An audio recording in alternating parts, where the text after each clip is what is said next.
Are you wanting to get better at doodling? I've got 10 really helpful tips alongside my 10 super cute doodles that I'm going to show you today to help you master the art of doodling. Welcome back to Haley K Studio. I'm Haley and I like to make Procreate tutorials for beginners, and today my goal is to help you master the art of doodling. And the great thing about doodling, perfection is not important. So mastering it is way easier than you think. So I'm going to be sharing 10 doodles alongside 10 really good tips. And to complete these doodles, I'm just going to be using a square canvas. It doesn't matter what size you use, but I will be using the crayon liner from my Kawaii Essentials brush set and drawing kit, which you can purchase from the link down below. But any inking or monoline or sketching brush is perfect for doodles. It's really up to you and what you feel comfortable with. If you're new here, please hit that subscribe button. I share lots of great tips for people that are just starting to get into Procreate. But for now, let's go ahead and get started on these 10 doodles. So before I get started on my first doodle, I have my first 2 tips that I wanted to share. And the first one is if you're wanting to sit down and just doodle and be creative, but you need help with figuring out what you want to draw, my first tip is to focus on a theme. And that goes along with my second tip, which is to draw from inspiration. So if you want to decide on a theme for all of the doodles that you want to do, get inspired by the season you're in, where you live, the nature around you, or even new ideas from other artists' work, like what I'm sharing with you today.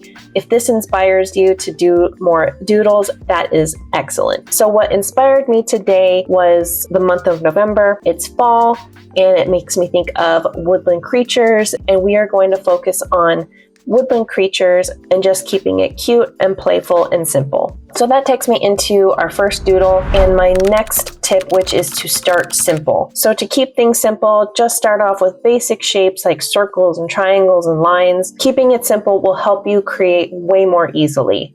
So we're just going to start off with a simple little mouse. Again, I am just using my crayon liner and I chose black as my color. So I have my crayon liner selected and I've set it to 20%, and I'm going to start off by drawing this cute little mouse. And a mouse's face is just a little triangle or V shape, and then the 2 circles for the ears, and then a curve going back for his body, and then just another curve for his little leg, and then connecting that with his foot. And the arms are really easy. I just do like a little squiggle there and a squiggle there, and I connect it with a belly. And the tails are super easy.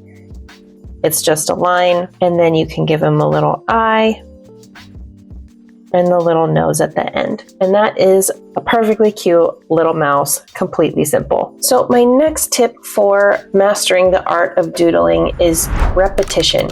So repeating patterns or shapes can help you find your style with your drawing and your doodling, and it can make it more visually appealing. And also about repetition, it teaches you how to become a better artist because it helps draw out your personal style. And so I'm going to be repeating a basic shape and style for my next 2 doodles. And the first one is a fox.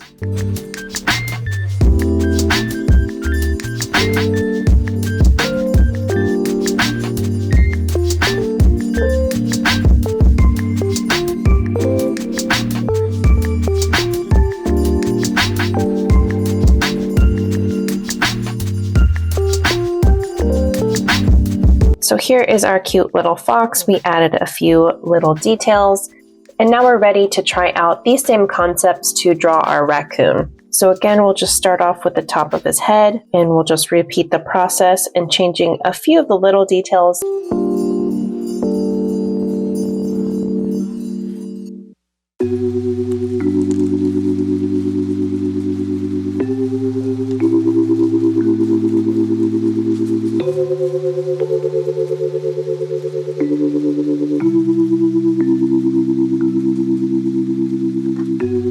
There we go. So our little raccoon is done. He's very similar to the fox that we made, in the face and how his body was formed.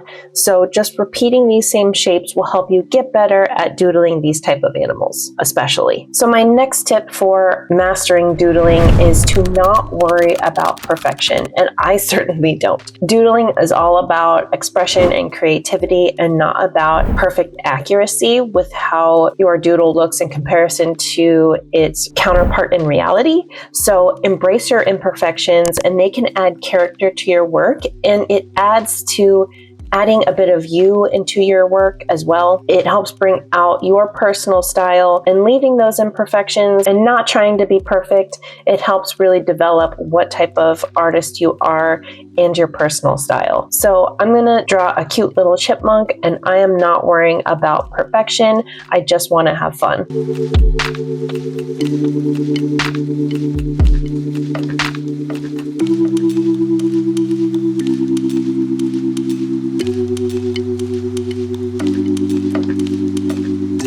There, this is a cute little guy. We know he's a chipmunk, but I did not worry about perfection at all. He's a super chubby little chipmunk. Nothing is perfectly equal. His eyes are two different sizes, his ears are two different sizes, and I think he's a perfect little chipmunk. There's nothing wrong with keeping things imperfect and out of proportion. This is a freeform doodle. I had fun making it. My next tip for mastering the art of doodling is to loosen up. So that means to keep your lines loose and relax, and don't overthink or plan too much. Just let doodles kind of flow freely from your hand. And it's a great thing to try to not lift up your pencil while you're making something. It's a great exercise to help you loosen up and just get what's in your mind and put it on your piece of paper or on your Procreate canvas. So we're going to try that. We're going to try an image of a cute little slug. And for the entire outline of his body, I'm going to not lift up my Apple Pencil.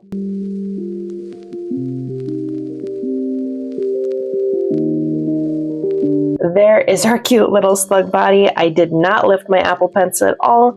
I just let his sluggy little body flow out of my Apple Pencil, but now I'll give him a little face.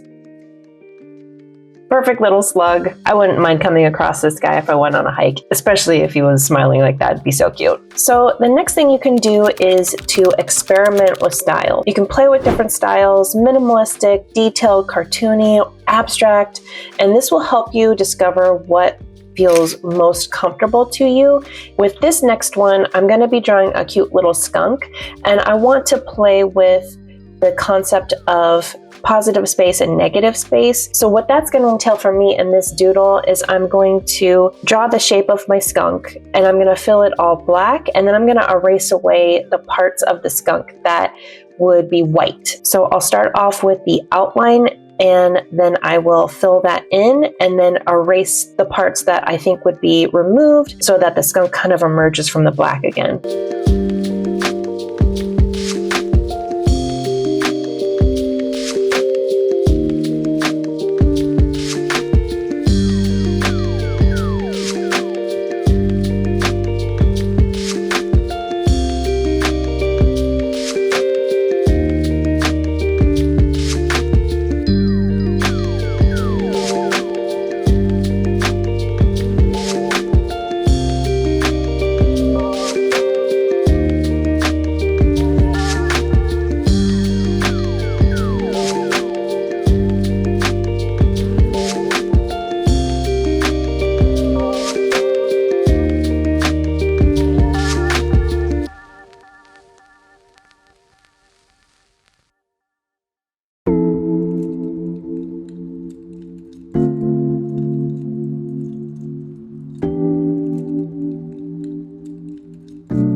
Okay, so there is our skunk coming back to life. I'm just going to go back to my crayon liner just to give him his nose back and a little smile. And there was a really fun way to doodle, trying a different method of filling in all black and then erasing away to make him come back was really fun. So my next suggestion is to vary the line weight of whatever you're drawing with. So if you're using a monoline brush, or in this case I'm using my crayon liner, I have different weights selected for the size of the brush that I want to use. So on this one, I keep a favorite of a 5%, a 10%, and a 20%.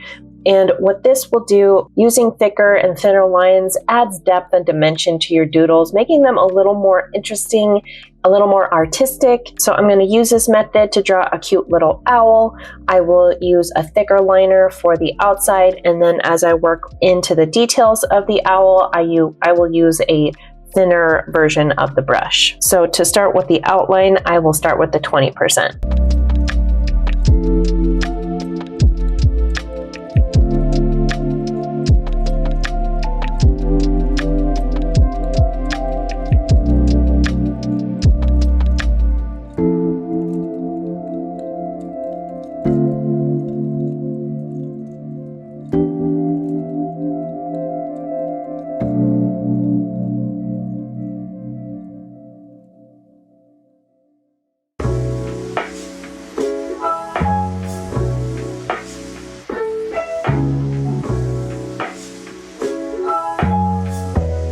So here's our cute little owl. We used 3 different weights to our crayon liner. We used the 20% for the outline, the 10% for these inner lines, and then the 5% for these little minor details. And it definitely adds a lot of dimension, and it adds more visual interest to what you're looking at. And I really suggest that you use this method. I've got 3 more doodles to make, and I've got 2 more tips for you. So my next tip, which is my 9th tip, is to enjoy the process. Remember that doodling should be fun and relaxing. It's a creative outlet, so enjoy the process and don't focus too much on the outcome. Focus on how it makes you feel and just have fun. So I'm just gonna do my last 3 doodles, and then I'll give you my 10th and final tip for mastering doodling. So this next drawing is gonna be a cute little badger.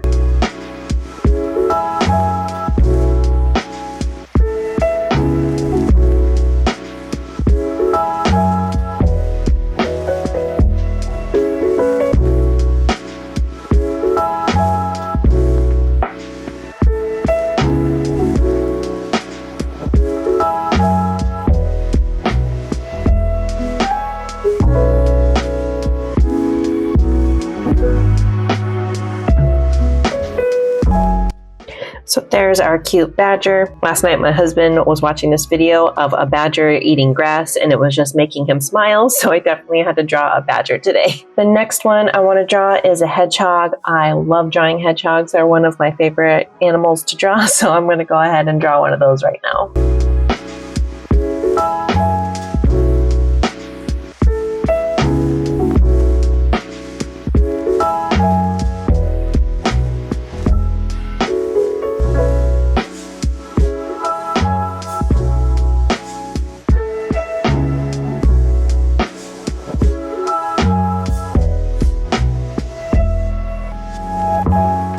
So there is a cute little hedgehog. I tried to use the same concepts of just kind of letting it free flow from my hand, not trying to be too perfect. I think he's cute and I love him. And this last one I want to draw is just a cute little beaver. I live in the Beaver state, lovely state of Oregon, and the beaver is our mascot. So I'm going to draw one of those.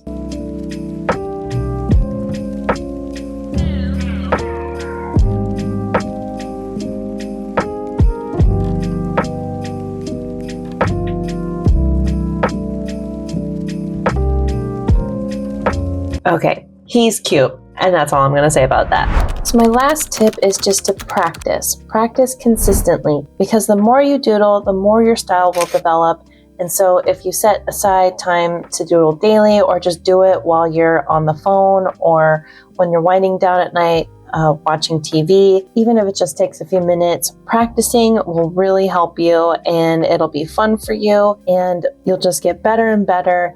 And doodling will just come more naturally, and your doodles are going to start looking really, really great. And I bet they already do. and just keep drawing. Just keep doing it. And you'll get more and more comfortable with doodling. You'll understand anatomy of different creatures and people. The more and more you try it out, you'll understand perspective and the different angles, or don't even worry about that. Just draw stuff that's flat and you can still add cuteness and fun to your doodling. And if that's what makes you happy, do that. I hope this inspired you to doodle more and draw more. And now that you've watched these doodles, be sure to watch my other doodle video where I shared 15 fall themed doodles. It's a really fun one and it'll give you more inspiration if you're needing it. So if you like this video, please give it a thumbs up. And if you want to see more videos like this one, hit the subscribe button, and I'll see you next time.